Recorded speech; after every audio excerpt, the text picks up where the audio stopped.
Okay, soalan dia nak basuhkan muka kita sis, dia macam ni. Lepas you mandi, basuh muka macam biasa, pakai dia. Macam kita pakai skincare yang lain. Okay, lepas pakai dia pun tak payah cuci pasal dia adalah serum remain untuk duduk kat kulit kita. Dan saya nak jawab juga bila orang tanya saya, sesuai waktu bila.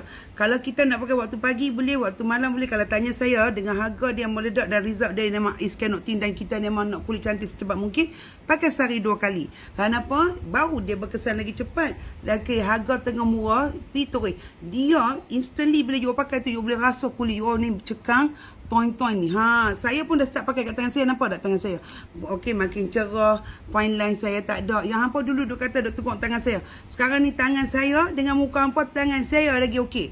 So macam mana nak buat macam tu? So kalau you tak percaya, you boleh tanya dekat ni, si kecil ni. Apa kata L? Explain Zat. Muka L cekang tak? L pakai tak yang tu? Cuba L explain kat depan. L pakai. Pakai apa? Pakai apa ni? So kalau you nak kulit yang lebih cantik dan anjang, dan you boleh dapat result instantly pun you dah rasa dah dengan keanjalan dia dengan toin-toin ni. Dapatkan yang ni di mana L? Beritahu depan.